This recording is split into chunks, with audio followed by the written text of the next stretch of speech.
多90,000的价格，你会选择一辆更性感的酷配车尾吗？没错，今天我们看的新车就是全新的 Mercedes GLC 300酷配。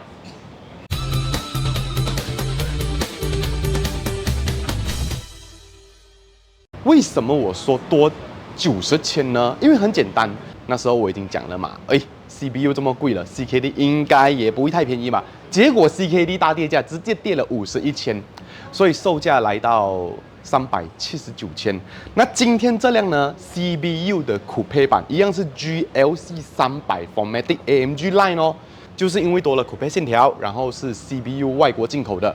价钱直接来到469,888零几，所以很简单哦。CKD 的 GLC 300 Formatic 是379,000 CKD 的 ，CBU 的酷配版直接来到469,000。你会选择哪一个？我记得这个东西其实我蛮意外的，因为我们在介绍它大改款，这是第2代大改款嘛。之前其实很多朋友在问，信吗？你觉得？那辆酷配的值得吗？我就在想说，哇，你就因为一个车尾线条，你要多加90,000，你问我值不值得？我当然是觉得 CKD 的比较值得啊。可是显然我们的贵族朋友群，我都叫他们有超能力的人啦，其实不在乎那90,000，我要的就是一个更帅气的滑背车尾，我的 backside 好看，我的车子够性感，我愿意多花这100,000没有问题。那我不太确定我们的观众朋友群有多少是这个族群的人啊，但是我相信这个族群的人真的不介意花多一个钱买一辆自己喜欢的车位。我有一点，对不起，我贫穷限制了我的想象，对吧？我没有那个 level 的人。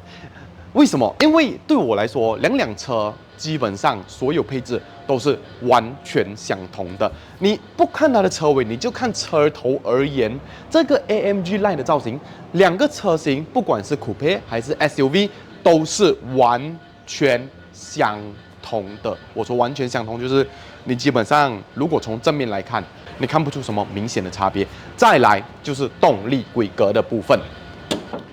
GLC 300不管是 SUV 还是酷配搭载的都是同一颗动力系统，大家看到的就是这个2公升的直列4缸涡轮增压器引擎，搭配的同样是这个48匹轻油电的系统，输出的马力258匹，扭力峰值是400牛顿米，变速箱同样还是个9G Tronic 的变速箱，就是9AT 的变速箱啦。0到100加速6.3秒，可以完成极速为每小时246公里，是完全相同的配置。所以不管今天你拿的是300 SUV 还是300酷配，都是完全同样的配置。再来就是轮圈，搭载的同样是20寸的轮圈，而且同样配置是后大前小，以及有 Formatic 就是4轮驱动的功能。车头的配置还是相同的啦。其实我蛮意外这个中间这个 bar 啊。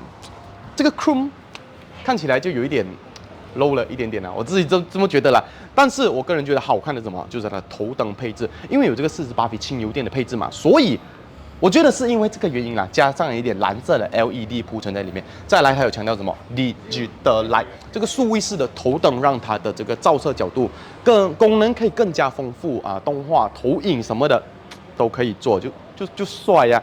然后讲到 chrome 嘛，你看下面也是用 chrome， 不要这样多 chrome 啊，怎么很 AMG Line 了还这么多 chrome， 感觉就。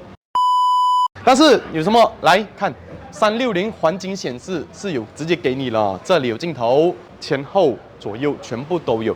再来车门把都有 Smart Entry 的功能，还有什么是这辆车有加上去的？就是进阶式的安全配备，它有 Full ADAS 哦。你会说？GLC CKD 也有 Full ADAS 吗？没有，我跟你讲 ，GLC CKD 它什么都有，它就是看了 ACC 跟车。但是今天你可以在这辆车上看到距离控制器，看到距离控制器就知道还有 ACC 跟车了。而 CKD 的它只有 Active Brake 的功能。这就是两者之间的差别。这个车尾值得让你多花90,000吗？我原本看到价钱的时候，我是觉得还好啦。看到上一代我也觉得还好啦。但是这辆大改款之后的酷配车尾，我觉得值得它的线条跟 GLC 300 SUV 的造型是有很大不同的。第一点，车尾线条，那个就真的是平面很多。这个的滑背真的是有轿跑车的感觉。第二点就是尾灯。如果是300，其实就在我前面那300，它的尾灯就是那种很 bulky、很大颗、很 Mercedes 的尾灯。可是这个你看它的 LED 光条，直接这样拉一个 Nike 勾出来啊，没有很 Nike 啦，但是有一点这样子，就很 smooth 的线条上来。这个尾灯好看很多就简单利落，但是是很匹配这个车尾线条的。所以它有2点大加分。第一，它的造型真的有 sporty 的感觉；第二点，也就只有它有 ACC 跟车。哇哦，好看吗？我真的是觉得好看的耶。Mercedes 的厂威、小鸭尾的线条、GLC 300的名牌、Formatic 的名牌全部都有。下面的排气管是真是假？来，听到吗？听到 plastic 盖的声音吗？是假的，因为真正是双边单出，但是是隐藏式的设定。为什么要用这种东西啊？接过来就好了嘛！阿拉妈，好，厂徽按下去，尾门开起来，上面我蛮喜欢它这个设计啦，就有一个警示灯。后面的车就可以看到你的尾门是开着的，就避免意外。空间的部分呢，比起 SUV 的车型，酷杯当然会受限一点，因为它没有这样多高度。它把上面这边，因为 SUV 是这样子嘛，箱型的嘛，这个是直接切掉一些的。但是有钱的朋友不在乎，因为他们家里可能还有 Alphard、Vellfire 载东西没有问题。这2就是拿来居家出游，平时载孩子上课的啊，这个阿达就可以了，没有关系。后面有。应该看得到吧？来 ，release 倾倒全躺平的座椅，然后下面 carpet 打开来，空间其实很大，但是它已经没有备胎了哈。我们都说现在的车没有备胎了，补胎剂呀、打气机啊，这些都准备好给你。还有我最喜欢的是什么？我最喜欢的就是 Mercedes 的篮子，看，哦，完美，什么都可以不用，这个篮子一定要有。好，坐上酷杯版啊，里面就有点不开心了啦。虽然你是 GLC 对我来说已经算是空间蛮家用的 SUV 了，但是你看遇到什么问题？椅背很直，哇，我的坐姿好端正啊，可以不要这么端正吗？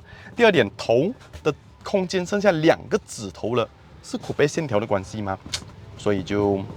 被切割一点点，长度是够，深度是够，但是椅背太直哈，坐起来会不会舒服啊？这个我现在说还太早，整体的支撑感是不错的。皮革这种啊，我没有记错的话，这个叫做 Artico Leather， 就是所谓的人造皮，是比较粗糙一点的，但是我觉得它有比以前的 Artico 好一点，没有这么粗，还可以接受。里面的发泡棉支撑感是很够的。坐起来的感觉 ，support 其实很够，很好坐的，只是真的太直了，太直了。中间靠手有 iPad holder， 2个置杯架全部都有，后面有冷气出风口，但是没有独立恒温空调，收纳格，然后下面竟然没有 power supply 耶，就你会觉得说后面应该给2个 Type C 吧。然后一个 power supply 吧，全部都没有，为什么？我真的不了解为什么后面不给耶？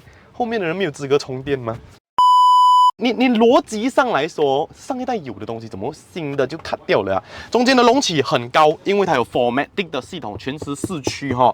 然后好的地方都在旁边，为什么？有遮阳帘，好，有 LED 氛围灯，有 Burmester 的音响系统，有很高质感的。握把、靠手这样子，这些都有。还有一个是 SUV 没有的，就是大天窗。这个视野不止对前座来说有加分，后面也会觉得说，那个开阔感真的会比较好一些。所以后座这个真的是有加分有扣分的地方了，大家觉得呢？好，坐上它的驾驶舱，调一调椅子。这个新的 control 真的很不习惯用，感觉有点小麻烦。我不是挑剔它，就是使用起来没有那么的顺手，很容易误触，你调到不想调的地方。驾驶舱的内容物大致上跟 SUV 版相同了。我们先说座椅好了，前面2张座椅明显有强烈的包覆感，然后你又可以调角度，大腿支撑又长，大腿支撑甚至还可以电动调整长度。我这里可以哦，这也是可以，所以你就会觉得哇，前面这辆车是 for driver 跟 for front passenger 为主的，所以整个人体工学好很多啊。前面2张座椅，那至于驾驶盘呢，电动，前后上下都可以做调整，所以它的功能是真的很丰富的。然后有皮革，有碳纤维的纹路，整体的整个界面碳纤维纹路了，看起来真的是漂亮的，真的是这个真的是漂亮的。再来，所有人最喜欢的，为什么 GLC 会卖爆，就是因为 iPad 够大啊！看，你就是要大 iPad， 大荧幕，现在人都喜欢呢。对我们是有点审美疲劳啦，但是大家真的都喜欢这样的设计，不止一个人说。然后大空间收纳格，无线充电座 Type C， 一颗 Type C 在这边，对，一颗 Type C 在这边，然后送你一粒 Nokia 3310不是啦，他们等下要 Media Drive， 然后2颗 ，OK， 一颗 Type C 在前面，2颗 Type C 在中间，就没有了。所以我觉得后面真的应该要给一下了哈。那内装大致上就是这样子，主要就是驾驶盘多了这个跟车的距离控制器，所以就是有多了 ACC 跟车。这个 Touchscreen 的驾驶盘喜不喜欢见仁见智啦，对，但是很帅就是了。蜻蜓式的驾驶盘，飞船式的驾驶盘，所以你觉得呢？你会选择 SUV 版，还是选择高级的进口的酷配版？欢迎留言给我们知道，也不要 subscribe 我们 channel， 我们下期再见，拜。